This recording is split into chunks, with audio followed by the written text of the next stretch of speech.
Hey, happy Wednesday, everybody. Welcome to VA Claims Veterans Helping Veterans live chat. We've got Hi. the whole group back with us tonight. We've got Stephanie, as always, Blake, Ashley, and Jackie's back. Hi. So she was globetrotting for a little bit. Chris, I still don't see comments. It says it cannot post comments. So am I doing something wrong on my end? I don't see anybody. Destinations.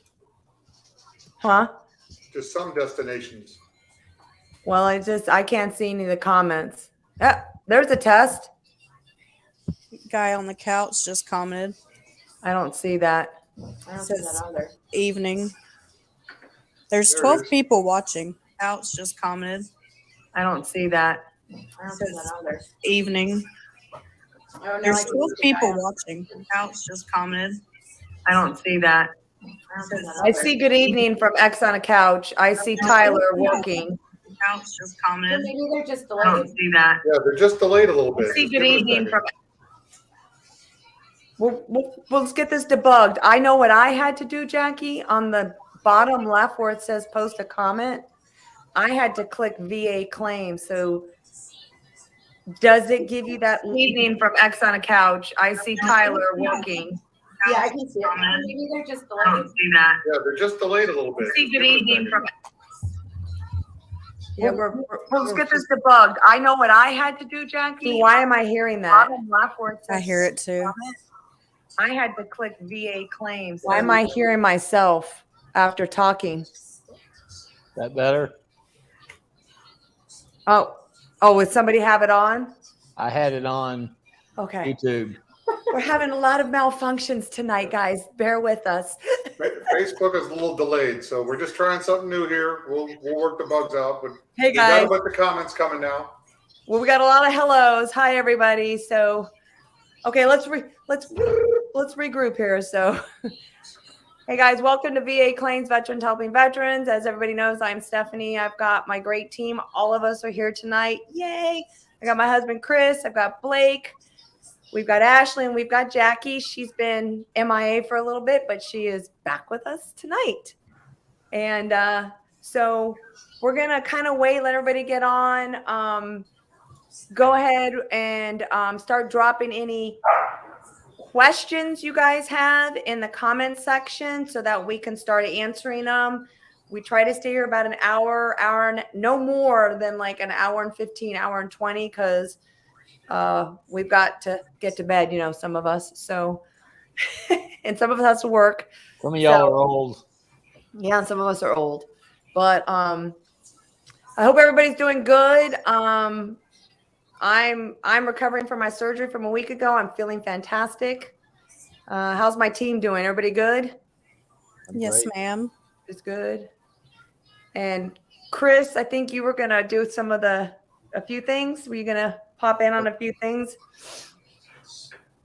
Yeah, we just it's a little slow tonight, guys. We're just trying to get streaming on Facebook as well, trying to get it out there to as many people as possible.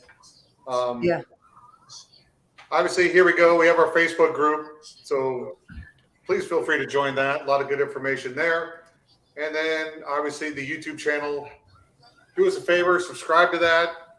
Click the bells so you can get the update for future videos. Steph's working on one here that'll be coming out shortly. And then this is the email. So if we don't get to your question or if we need further information, this is the email you're going to want to use. We pass this amongst everyone in the team to come up with the best answer for you. So that's what I've got. Steph, you got something, and then we'll get going. Yeah, my latest one, I've been working with my team. I'm going to catch up with them, but the misconceptions with the VA. That's going to be my next video because there's a lot of them out there and a lot of good ones that Jackie and Blake and Ashley gave me. So I'm going to create a video on that. But in the meantime, guys, I'm going to read a disclaimer. Please go ahead and start dropping your comments. Welcome, everybody. Hi, LG again. Hi, Bubba B's Garage. Hi, Carl. Mountain Bound. Shay Love. Guy on the couch. Guy on a couch. Everybody, welcome. We truly appreciate it. But again, The quicker you put your comments so they don't get backed up, the quicker we can start answering them. But I'm going to go ahead and just give out this quick disclaimer that so VA Claims Veterans Helping Veterans is not accredited agent. We're not a VSO. We're not an attorney or entity recognized by the Department of Veterans Affairs. Not affiliated with the VA in any way. We do not assist veterans with preparation, presentation, and prosecution of the VA disability claims or VA benefits. This Q&A is solely for guidance purposes and should not be considered medical or legal advice. So basically, guys, we're here to help you guys answer the questions to the best of our ability. If there's a question that kind of is leaving us in limbo, we will go ahead and have you guys email that question to us and we'll get back to you more in depth. I know some of our listeners, we owe you some questions to be answered. We'll get back to you on those questions from the last live. But in any event, if you guys want to start dropping your questions, then we can start answering them. Otherwise, it's going to be a short night. All right, that's out of the way. So does anybody have any questions for us? Hey, Daniel. Okay. Does that make it a short night? Yeah, I guess it's going to be a short night for us, huh? Everybody's saying hello, but we don't have any. We need questions. So if you guys got questions, feel free to give them to us. Otherwise, it will be a short night. We got quite a good viewers tonight. But we need, in order for that, we need questions to answer. But without questions, we can't really answer. There you go. You got one. Okay, so this one's from Carl Bill. I was previously denied sleep apnea prior to the rating I just received for PTSD. When would be a good time to file an appeal? I currently have an appeal for my tinnitus and a presumptive claim for rhinitis.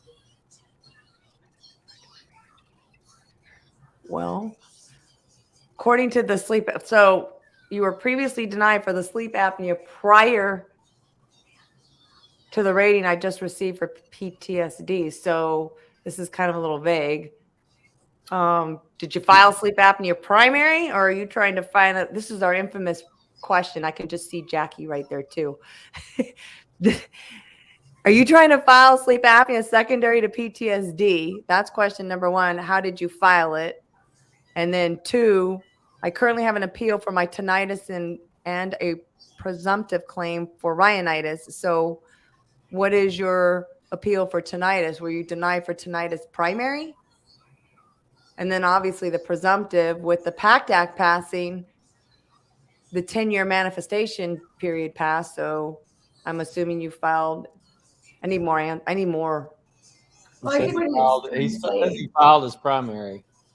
yeah, you can file it whenever. If they've already granted the PTSD, and I'm assuming that's what you want to try to link it to, then you can file it whenever you want. You don't have to wait till your other claims are done. I mean, you don't want like 5 claims open at the same time because your record will get convoluted, but you can have, 2 or 3, especially with small number of contentions that it shouldn't affect or it shouldn't hold up.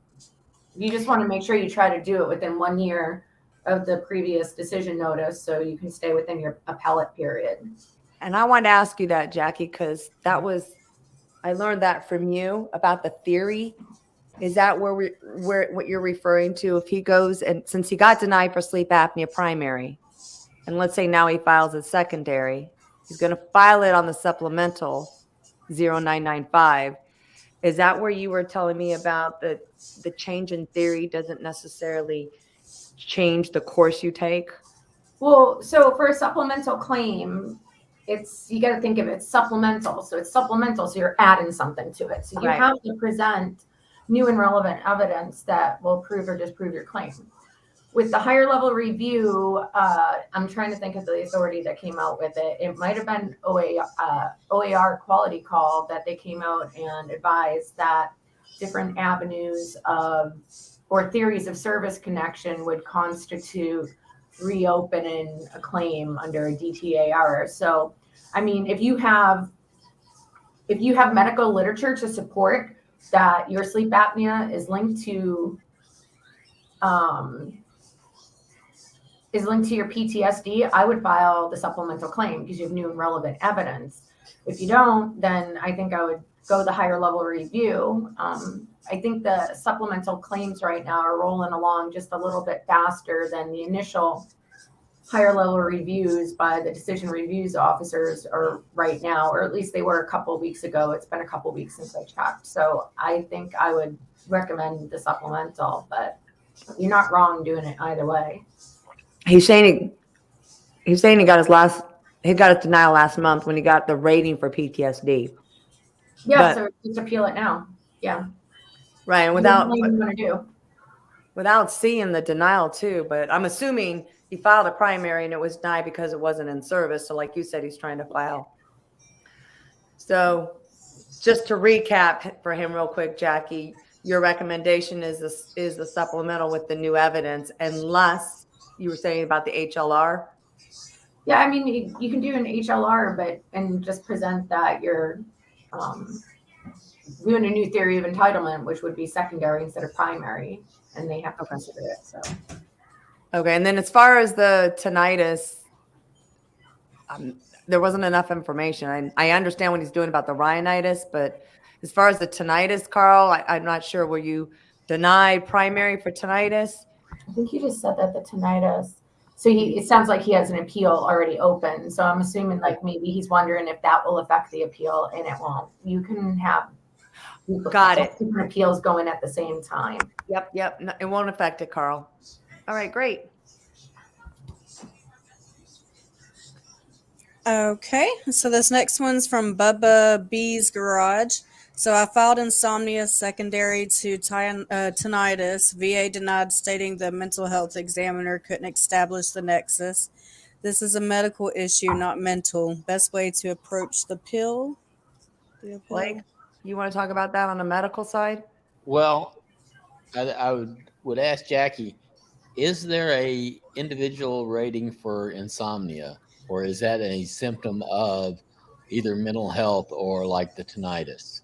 So you can be independently rated for insomnia. However, regardless of what you think it is, whether it's medical or mental, the VA looks at it as a mental issue. So no matter what you do, they're going to consider it a mental issue.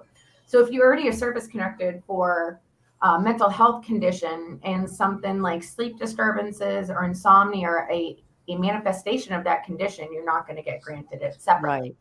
It is possible that it could be separately rated if the examiner is able to or a medical doctor is able to delineate between the symptoms of the insomnia and then the mental health diagnosis. But at the end of the day, VA won't look at it as anything other like a mental condition. It's like in the manual. That's how they do it. So if he has a mental health rating, he could use that as possibly something to increase it. He said no mental health rating. But the thing is with insomnia, God, I just had it on the tip of my tongue. And I was gonna give me a second. Go ahead, just give me a second. Because insomnia is rated under the mental health, but again, if you have the mental health, I'm go so ahead. sorry. Yeah, so it has to meet the DSM-5 criteria. So you saying that you're not a doctor now, you're competent to tell the doctors what symptoms you're experiencing, and you can keep a log and you can do all that. But if you don't meet the specific DSM-5 criteria for insomnia, then you won't be granted it because you would just have symptoms of insomnia. Like everything under mental health is considered. It has to meet the DSM-5. And he's not rated for mental health, so he has a good opportunity to file for the insomnia. Yeah, secondary, especially not. Yeah, absolutely. But it's going to be rated analogously like under mental health. Right. And if you're not familiar with that, Bubba, mental health is 0 to 100%, and you can look up the CFR for the breakdown between the 0 to 100 for that. We're getting a lot of questions. All right. Wow, we were worried. I was worried. I was thinking we're gonna have a short night. Woohoo! Okay, this next one's from LG. So he's currently rated 50 for flat feet and was diagnosed retrolisthesis L5 and on S1 with radiculopathy. Can I claim my shin splints, lower back pain, radiculopathy, ankle and knee pain secondary? All to the flat feet? Is that what he's asking? That's I what I'm guess I'll assuming. just take this one. Yeah, go ahead. So yes, you can claim that due to flat feet. The radiculopathy most likely would not be due to flat feet. That would be due to like probably your back. But you can claim shin splints, but you're also talking about claiming ankle and knee pain. So shin splints are a little bit weird. They're going, if you're having knee or ankle pain, the VA can tie that as a manifestation of your shin splints to whatever big joint it is there. So if you're having ankle and knee pain, they could say that's a manifestation of the shin splints. And then because of pyramid and rules and whatnot, it may likely be all together. And then can we stick that question up real quick again? Yeah, Chris. I think I missed one item on it. So, and it depends how long it's been going, because the manual change for shin splints, I believe, in 2021. So there's a historical and a current knee. But, yeah, so the shin splints will probably, if you can claim them, but they're probably going to be lumped in with your ankle or knee pain. Blake, do you want to answer on medical? You were going to say something about I was going to say the radiculopathy is being caused by his back issues, not by the shin splints. So, yeah, or not by the knee or the ankle pain. And the back's not rated. But again, LG, you can file for everything at the same time. But wouldn't it behoove him to file the radiculopathy secondary to the back at the same time? Because you can file a primary and a secondary LG at the same time. But what Blake's saying is it's probably caused more by the back. I have radiculopathy on both of my legs. I get 40% per leg. So the schedule changed for the shin splints on February 7, 2021. So if you're claiming after, it's going to be combined with the knee or ankle. If you have continuously pursued an appeal since before that, it'd be rated differently. But I feel like that may be unlikely in this situation. Yeah. Look at that right there, guys. Woohoo. Woohoo. That is so awesome. Congratulations. Yay. Good. That's awesome, LG. I'm glad you got the increase on your migraines. That's awesome. Okay, this next one's from Miss Shay Love. So once you have submitted a claim and it's in initial review status, headache, high blood pressure, how soon should you wait to file another claim? Chronic kidney disease. So right now you've already got claims pending. So if you go and file another claim, she's already rated PTSD 50%. Those other claims are secondary and have a diagnosis for them. But they're still pending claims. But they're still pending claims. So if you have pending claims now and you go and want to add a claim now, then that's going to be combined with the existing claims.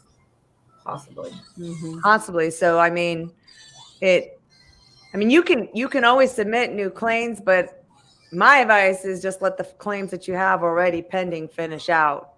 Should she file file an intent? I mean, she could. For the new claim? She could, yeah. That's what was going to be my next thing, is to file an ITF, an intent to file, Shay.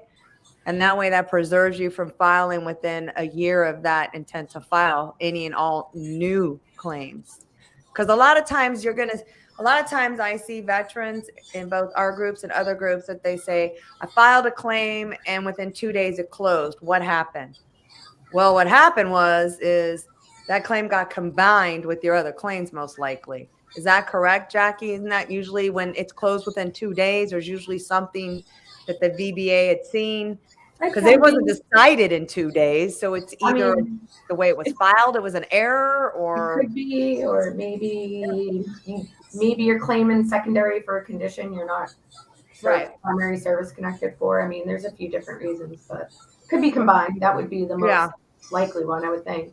But so just to recap for you, Shay, at the end of the day, I would put an intent to file right now and just let it sit and let the claims that you have right now pending finish out. Okay, this next one's from Juan Rosado. So I'm rated for eczema at 30%. I've been getting shots twice a month since February of this year. Corticosteroids. Corticosteroids. Jackie, I took this one Corticosteroids today. I might know this one for with you. over a year, and my skin is looking better because of it. Okay, so what's the question? He's like, what I'm afraid of is getting reduced because my skin is looking better.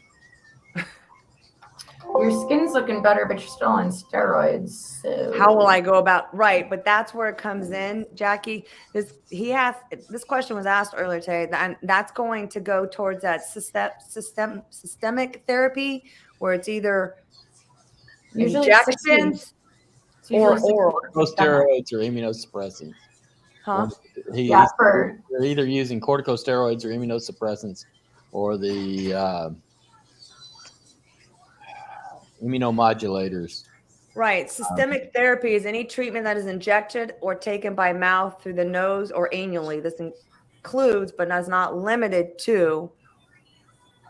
Right. And any of those, all of those are going to make you better. But if you have to take those, then if you have to take that, it's going to keep it.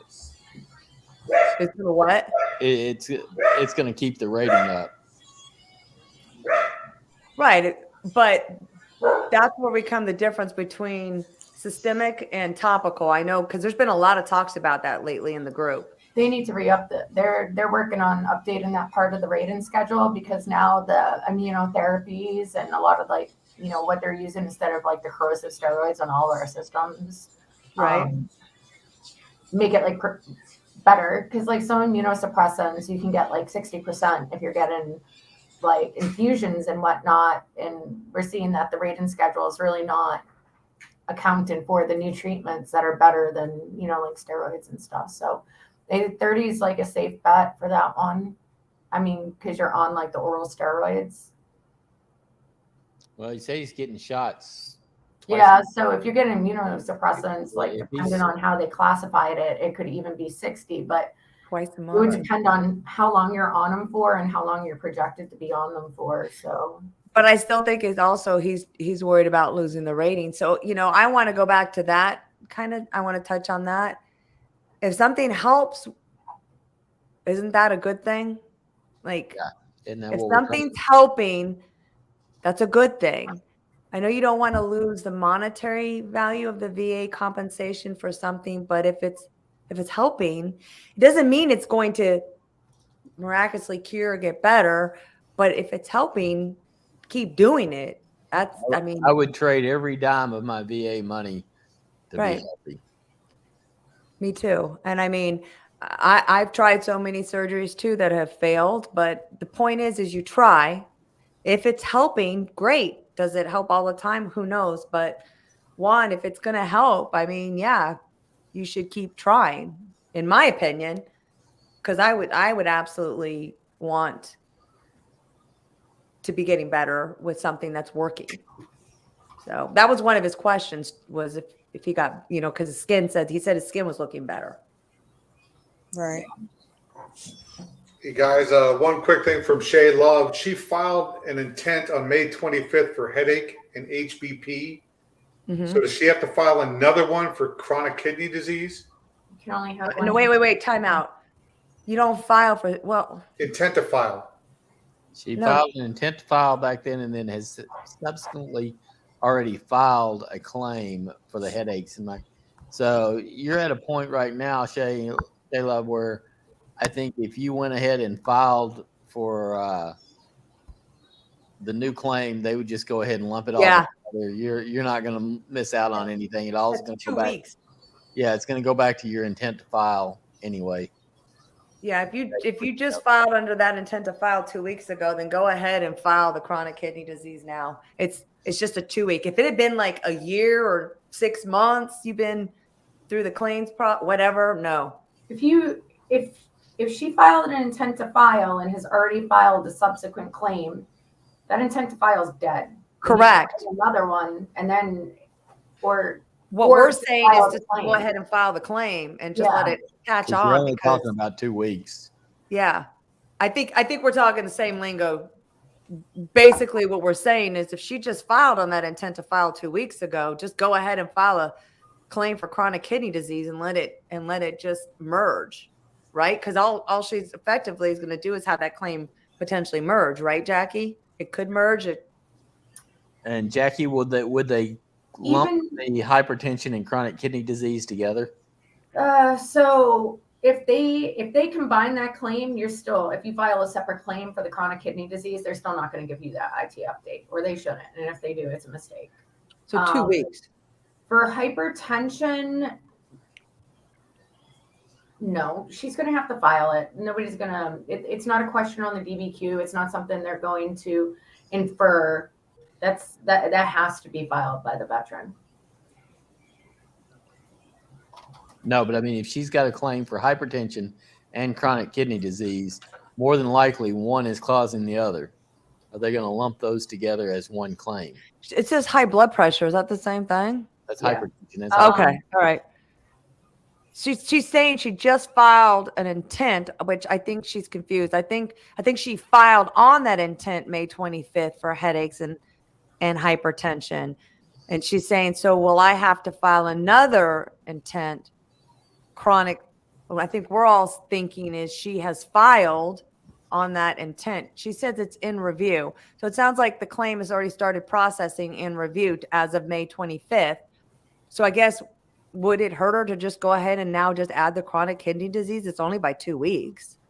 I mean, she can, but if that claim gets filed, like, so if she's claiming it as a primary, then it could get granted. But then if she wants to file secondary to the hypertension and the hypertension's not yet granted, she would just have to claim it again. So maybe it's just best to file an ITF now and let it sit. I think I would file an ITF and let it sit. All right, Shay. So that's our recommendation. I mean, you can still do what you want to do, but I would go ahead and put we are saying go ahead and put another ITF and let it sit for the chronic kidney disease to file down the road. So I hope that helped. Oh, we got a Facebook user. All right. So Facebook user. So I had a claim years ago and was rated, went back on active duty, about to retire. I'm in a different state from my first claim. Is it true that VAs don't talk to each other? How do I get my old record to where I am now? I understand I will be re-rated as a whole. Will I have to supply all the old medical records again too? Oh, wow. That's a mouthful. Well, Unusual circumstances, but yes, all the VAs talk to each other now. Everybody uses Capri, which has been the standard since 2001. Any records prior to that, they can request from the individual VAs and they'll upload them into your record if they exist.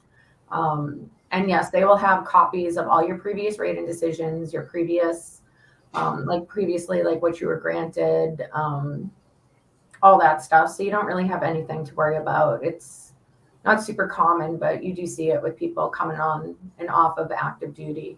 I mean, with reservists. Will he actually have to be re-rated on what he was previously rated for? Exist? So I think it depends on how, and I'm not 100% on this. I would have to check like the manual, but I think what they do is when you do a return to active duty is they kind of suspend everything. But I believe what they'll do is they'll order re-examinations. Right. Based on, to see if everything, like anything worsened or bettered or whatever else. But I don't think they suspend it. Like I think they suspend it, but I don't think they'll sever anything. I think they'll reevaluate before they make any consideration to increase, decrease, or sever. okay. But they have all the records. Yeah, and I feel like that's kind of a myth about the VA. Hi, Andy. About the VAs not talking, because even like the health people community, like my doctor told me, oh yeah, I could see it. You just have to know what you're looking for to go into here to see like another VA medical center. Actually, so at the hospital, I used to work at a VHA, and you can only see the VHA that you're working in unless you're like doing one of those special systems that are outside the Capri. VBA, the ones who do the benefits, can see all VA records and DOD records at that. And So I was just at my podiatrist in Lee County, and he could see my Miami notes. I bet that they were in the JLV DOD records. That's probably Okay. why. Interesting. Okay. Cool. All righty. You're welcome, Shay. Go ahead, hon, with the next question.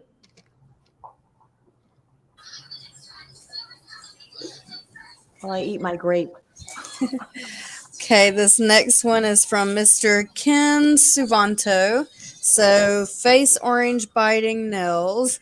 Can you explain SMCKs, like when you have to take Viagra or because of problems associated with your main claim? I have no idea what that means. Sleep apnea can be SMCK ? Yeah. No. I have no idea what he's talking about. So SMC-K, I know what that is, but for like a few different things. So like loss of use of creative organs. So Right. like women, it could be like SF. For men, it could be like erectile dysfunction. So if you can take medication and get an erection and ejaculate and essentially procreate with somebody of the opposite sex, then you don't really rate SMC-K because you can procreate. It's loss of use. Now, if you have like your testes removed due to cancer or growths, or a woman has a hysterectomy, ovaries removed, anything like that, then yeah, you can't procreate anymore. So then you would rate the SMC-K. I'm a little confused why anybody would think they rate SMC-K because of sleep apnea. I'd love to hear the theory behind that, but also SMC-K can be also for like a missing foot, a missing hand, right. like right. lower amputations. There's a lot of SMCs out there. I mean, there's just so many. Yeah, there's 10. Did you say, It Jackie? was up to T, I believe. Yeah, I was going to say I thought it was close to like 15 or 16 different. And then in them, there's so many like she's like Jackie. And then you can do half steps, and different halves. Wait a second. Yeah, and then I mean I've got them all right here on the Military Made Easy, but then it's like, okay, then like you're saying, loss of hand and loss of foot, or blindness in one eye and this, or there's so many, right? There's so many combinations. So SMCs. So it goes really to that's not right. F. Hey Chris, put up Ronnie's statement right there while we're talking about this, because there's no test for ED that can be performed on a person not under legal custody. When I claimed it, all the doctor did was ask me. That's not what we're talking about, Rami. What Jackie is saying is if you can do all those things, then you don't warrant the SMC. Again, when you say there's no test, actually this was a controversial post in our group about, hey, if I go to the doctor, am I going to physically get examined? Well, not usually. Not usually, but a doctor can ask to examine you. There has been cases where some of the veterans have said, hey, I had to pull down my pants and show it. So, well, I think sometimes too, it depends on how you're claiming the SMC. Like, if you're claiming that you had your testes removed, then I think it's fair for the doctor to take a look and make sure you're not lying. I mean, they are medical, so.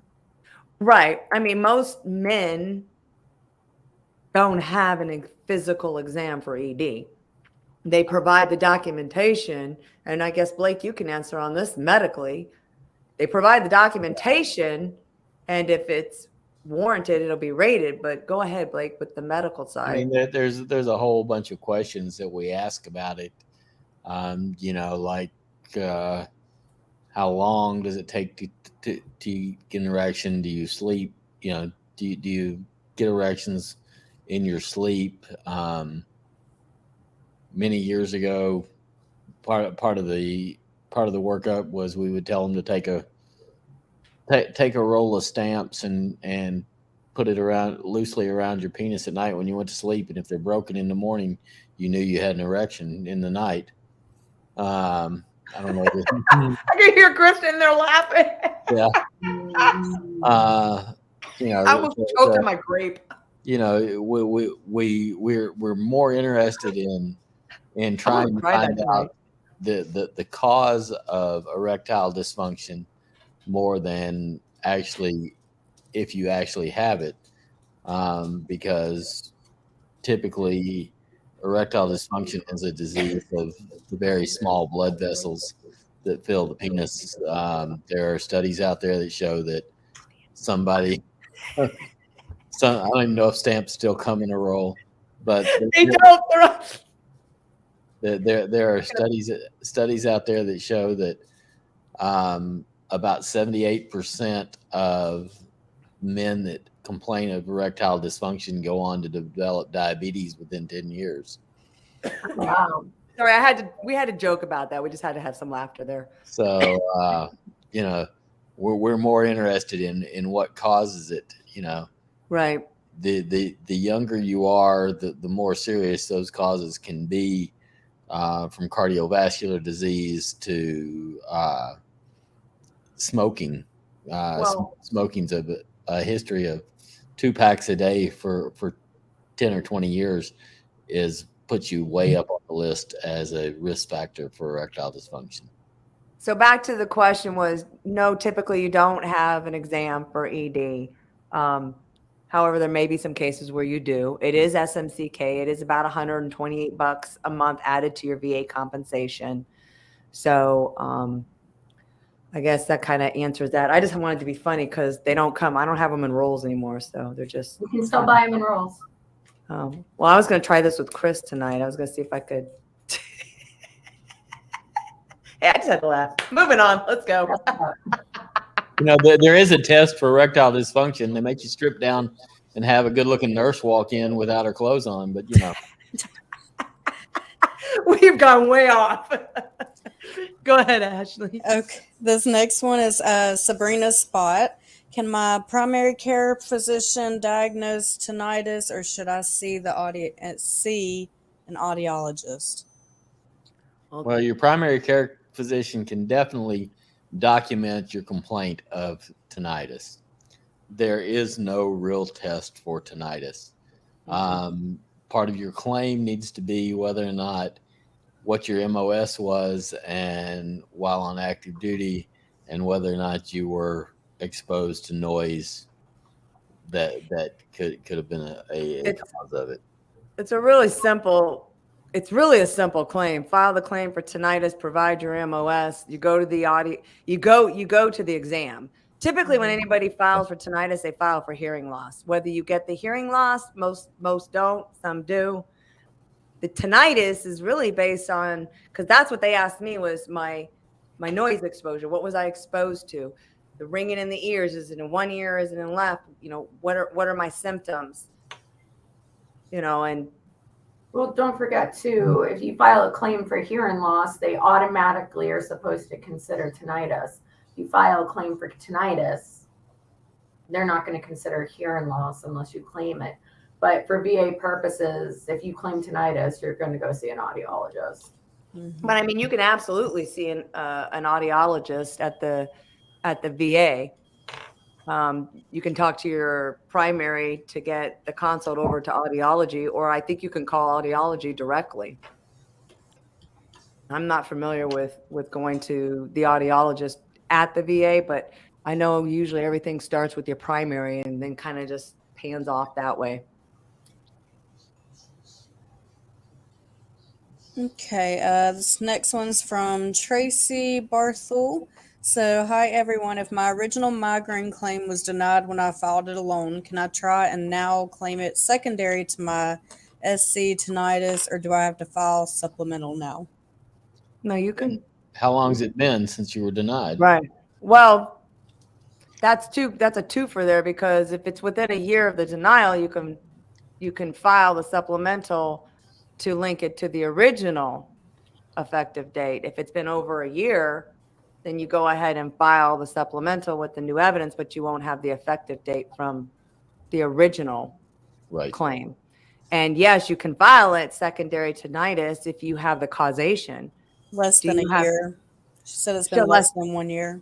So there we go. See, that theory of entitlement again keeps coming up tonight. I've learned it from Jackie. But basically, yes, you can file the supplemental with new evidence, and long as you have the new evidence that shows, right, the causation, what's causing it, correct, guys? Yeah, you'll need a nexus of some sort from your physician, or also be able to show that not only causation but the correlation between tinnitus and migraines. But I've seen migraines get granted secondary to tinnitus. So you just got to have the evidence to support it, and you are within the year, so you can go ahead and file it, just changing basically the theory and going with it for migraine secondary to tinnitus, but have the causation. Well, don't forget too, if you can't have the chicken before the egg. So, if your headaches are diagnosed before your tinnitus, then don't bother with that.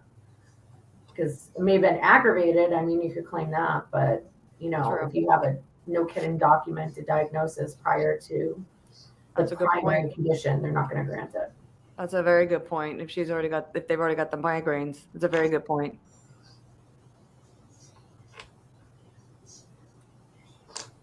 Okay, this next one is from Timothy Daniels. So Timothy needs help. Yes. Thank you for the information. He really appreciates it, but I need to get started. Please tell me how to get started. So how to get started with file? I got denied about 2 to 3 years ago. So how do I get started again?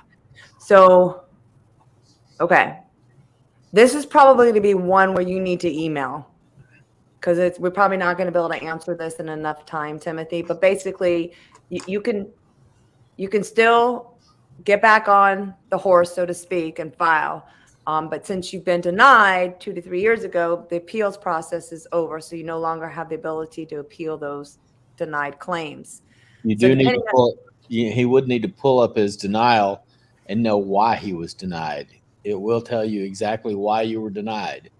So that would be new evidence that you need to prove. So what I was saying is, go ahead and email us at that email address, Timothy. If you would send your email or your denials, redacting your information. If you're unfamiliar with how to get started regarding the process, there's things that I can tell you, like you need to get on va.gov to register. You need to obviously get your medical records, but this is probably a conversation that's going to take longer than the live. But I'm more than willing to help and get with my team as well. But the first thing I would do, Timothy, is reach out to me in the email, send me the denials, redacting them. Tell me what you're trying to attempt to do, and we can go from there. And I can give you some guidance. I would add to that would be the second thing he needs to do. The first thing he needs to do is get on va.gov and file an intent. We don't know what he's filing yet. We don't know. You know what I'm saying? Like, we don't. I mean, it's just, we don't know what he's trying to do. I see what you're saying. I guess that probably is a good suggestion. You're right. You're right. Pop up the VA, the intent to file. Go on va.gov. That's, again, I didn't know if he has an account or not, but that would be a good idea to get the intent set in place. I agree. But go ahead and email me, Timothy, and we'll see where we can go with that. But basically, it's going to be a conversation that I cannot finish, or any of us can finish, in this short of a time frame. But don't give up. We'll help. Okay. This next one's from Sandy. So what appeal should I file for 4 out of 12 issues denied? I still have 16 issues deferred, but the VA closed my initial 12 issue claim since I got a rating on May the 1st, 2023. What was denied? Is there anything that she says what was denied? What appeal should I have? No idea. Again, she hasn't said anything. So again, if you're going to appeal a decision, you got to read the decision as to one, why it was denied. PTSD was denied. Okay, well, you got to read the decision, find out why it was denied, and then you have to decide which lane to go. Are you going to go HLR, which is no new evidence? Are you going to go supplemental with new evidence, or are you going to go to direct review? There's several avenues that you have an option to choose on based on what the denial says, and if you can overcome the denial based on the law that was already presented in the decision. So and again, what was denied? PTSD, hip. And hip. Mm-hmm. But we don't know why. Right. We really can't answer that without seeing the denials. So if you, Sandy, want to send us the denials, redact your personal information and send the denials so that we can read the language of the denials and get a better understanding as to why you were denied. Again, was it your first denial? Was this your second denial? Do you have a diagnosis for these things? Did you file hip pain with no diagnosis for it? Did you file PTSD with no prior diagnosis for it? I mean, every rating decision should have favorable findings. So those favorable findings are going to tell you what was positive about your claim. So it's going to tell you if you have a nexus, if you have a diagnosis, if you have a chronic disability, a diagnosed disability. It's going to spell all these things out for you. So from there, you can figure out what you don't have, and that's what you need to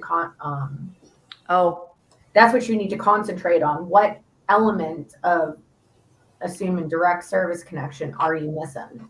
What canceled appointments? Did you not go to your CMP exams? No evidence and canceled appointments. I do have diagnosis, but they seem to not have found enough evidence. Yeah, we can't really answer this.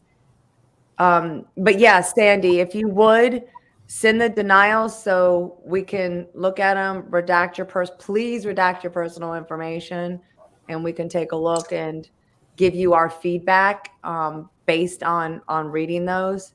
I asked to reschedule, but that's what happened. She didn't go to her exams. Okay, well, sometimes they might document it wrong. It happens. I mean, everybody's human. So if that's the case, then file a new claim and say that you're willing to attend appointments you are unable to go due to something. And they will always just reopen it and reschedule the appointments, because the just cause for missing exams is the threshold's low. So just refile for what they denied based on missing the exams, and they'll just open it up again. Well, I think she's got a twofer. I don't think she had the medical evidence, and then she didn't go to the exams, and she was probably hoping to go to the exams to get the diagnosis, because a lot of times that's what veterans do. They go to the exam. I mean, if they ordered the exams, they have some evidence. I know that it's low, but I mean, they're not going to order the exams without enough evidence to potentially grant. Right. True. That's true. But again, just to recap, Sandy, I'm more than willing to help the best that I can and talk to the team, but just send the denials and we'll take a look. And again, redact your personal information, and we'll try and go from there. Okay. This next one's from Tyler Chun. So I was denied for X illness/injury. Denial letter stated that reasoning for denial was no diagnosis. Checked my active service records, and I absolutely have a documented diagnosis. Could add that as additional evidence. In your experience, do you think that is worth a shot at an appeal, and does this kind of seemingly obviously mistake happen often? Well, the question here is, do you have a current diagnosis? If you have a diagnosis in your chart from 15 years ago and have had no issues in between and are not having issues with it now, then there's no current diagnosis for it. And there's no chronic disability. no chronic. There is no disability there unless you're continuing to have issues.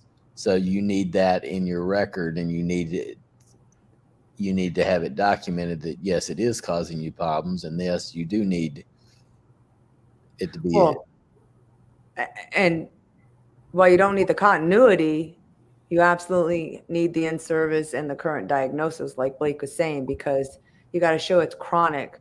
Just because you went to sick hall for back pain X amount of years ago in service, and you don't have a current diagnosis that's showing you have a chronic back pain. Yeah, or even better, you went to the doctor when you were in service for reflux, and they diagnosed you and told you to take Tums, and you haven't since. And now here 10, 15 years later, you're not, it's in your record, but you're not complaining of it and you're not being treated for it, then you probably don't have reflux at this point in time. Right. I want to reach out, Romney. IBS is not a presumption. Gastro is a presumptive. With the Gulf, huh? Not even gastro. It's just the gastronitis illness, which is at least makes you disable. There for the Gulf War, it's gastro.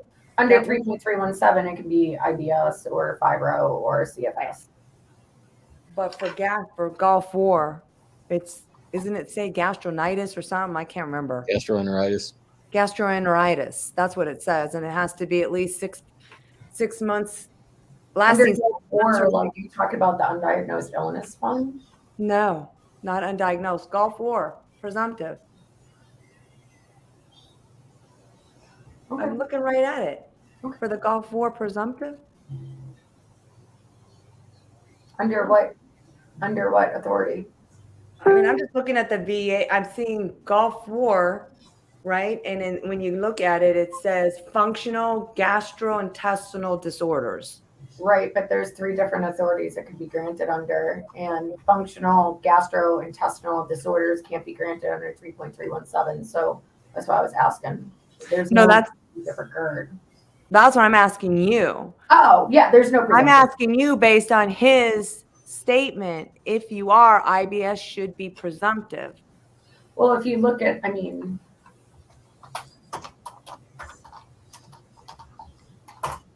just so I'm not talking out of the setting in mind.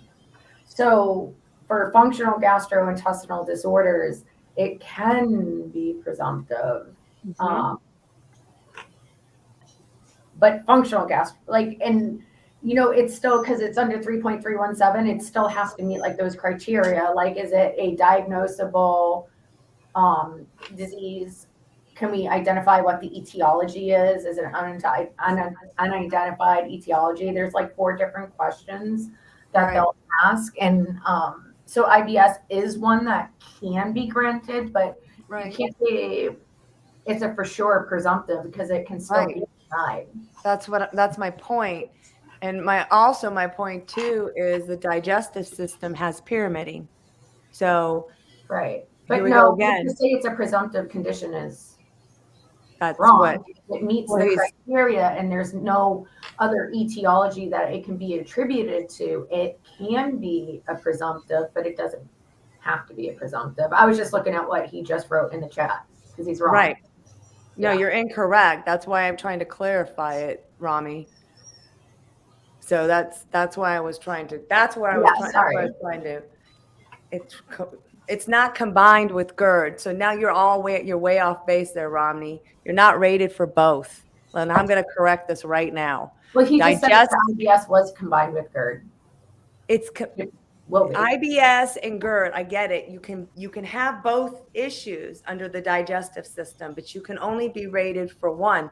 You're not rated for both, Rami. You have both, but you have the higher of the two. IBS has a max of 30. GERD has a max of 60. You cannot have GERD and IBS rated for both. If you do, that's a Q. I'm sorry. The digestive system is clear about pyramiding. Am I correct? I mean, the digestive system has a pyramiding for GERD and IBS. Right. So what they would do is But they would put it like you have IBS with GERD or GERD with IBS, because the percentage would be whatever is the more severe disability. But I'm trying to clarify that word, rated for both. You can't be rated for both. You're going to get one or the other, whichever has the higher rating. You can't have IBS at 30% and GERD at 30%. It's pyramiding.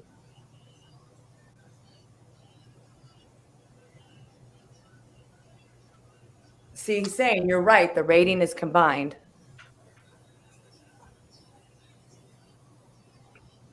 Go ahead, Ashley.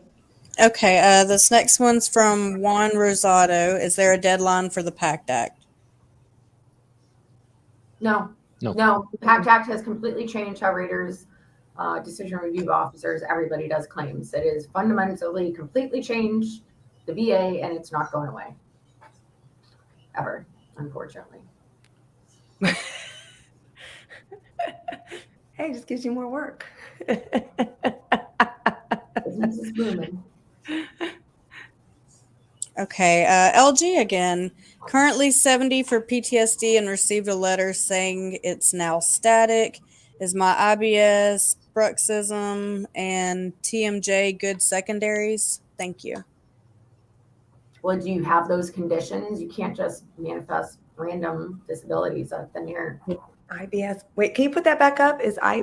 He's asking if he can file those secondaries to his PTSD? If you have them. Yeah, you can file them. You're going to need to show a nexus. Mm-hmm. Right. They are legitimate secondaries to those things, but you'll need to have somebody that shows that your PTSD aggravates it and how and why. I mean, it's plausible, but there's other etiologies for those conditions too. So, I mean, just because it's plausible doesn't mean it will be granted, I guess. Right. I mean, you can file for anything. At the end of the day, you can file for anything. But also, I mean, I guess, going back to that, Jackie, is that the myth, or is it, because veterans ask all the time, if I file a secondary, is my primary going to be looked at? Right? Like if I file. Even though the PTSD is static, yes, it could be looked at. There's no guarantee it won't be.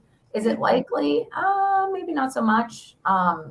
Based on those secondaries, it would be unusual for them to order a new PTSD exam, but it's possible. So, I mean, that's the right. And then that goes back to my my discussion about the protected rule ratings. Even though something's static, that just means you no longer require an exam. You don't have a routine future exam attached to that disability. However, our disabilities are protected under the 5, 10, and 20-year rules. So what Jackie is basically saying that, yes, if you do file secondaries to a primary, which a lot of us have done, it could potentially have the primary reviewed, but the rater isn't out to, let me reduce this just because he filed a secondary. Static doesn't mean permanent. Right. People think that static means permanent. Well, I'm permanent and total. I'm 100% PAT. Well, that means, okay, you're 100% and all your disabilities are static. But that doesn't, again, just the only way our ratings are protected are the 5, 10, and 20-year rule. Abate fraud, obviously, or unfortunately, this is another prime example, I think, Jackie, we've talked about this too, when sometimes a veteran will file a claim and they see a Q because they shouldn't have had that particular rating. That's the VA's right to do that Q and reduce it because it was rated improperly the first time. But I mean, you have to remember too, first of all, nobody wants to write a Q because they're pain in the butt and they require second signature, and it's a lot of time, it's a lot of effort. Trust me, nobody wants to do it. However, sometimes they find Qs that are in the benefit of the veteran, in which case they still call them too. So, I mean, like, I get it stinks, like, that it was rated incorrectly, but at least if the VA makes a mistake, they're not going to come after you for the extra money that you got that maybe you didn't rate. Right. They just kind of say, we're going to fix it from this point forward. Right. And you made a good point too. Sometimes accusing the favor of the veteran. Yeah. You know? And my I guess my other question for you on that, Jackie, would be, depends on how many times you poke the bear. Does that make you more of a target for them to go in and look at? No, nobody has time with PACT Act anymore. Like, we didn't have time before. They don't have time now. Nobody's trying to poke the bear. Nobody's trying to reduce you. Like, everybody's just trying to do their job right now because of all the new PACT Act stuff and all the new laws and all the new regulations and the different guidances that are coming out every 2 days. Right. Everybody is just trying to keep their heads above water and rate claims as accurately as they can. Because at the end of the day, that's really what matters for like the raters and the decision review officers. Nobody's trying to screw you, reduce So you. are you saying the VA is not out to get us, Jackie? Believe it or not, I know it's crazy to believe, and there's actually pro veteran people there. Is that nuts? That is nuts. That's nuts. Crazy. That's what a crazy thought. Really weird concept, right? Well, guys, we were over the hour mark, an hour and 6 minutes. So Okay. we don't How have are we any more doing? questions. So I think it's a good time just to, We don't have any more questions? nope, we've kind of tackled all of them. Okay. A lot of people, we should expect a couple of emails from people. If you didn't get an answer you wanted or you're still confused, let me pop up the email again. We're not trying to confuse people. We want to get you the answers you need. So please email us. We got fur babies. We got kids. We got all kinds of things. Yep. That's just how this family is. So Is take us that Jack Daniels or whiskey or That was whiskey? whiskey. That was whiskey? That was whiskey. So guys, email us. We'll get you the answers. And I think this is a good time for us. We'll sign off and we'll see you in 2 weeks. Yeah, we're gonna do another one in 2 weeks. And yeah, I mean, if you guys got questions or anything and you forgot any of them, just email us. But yeah, I guess that's it. Look, there's Andy. There's Andy. Hey, Andy. Say hey. Andy. All right, guys. Everyone have a great evening. Thank you guys for being with us, and we'll see you next time. All right, bye, guys. Bye, y'all. Have a good night. You too. Bye.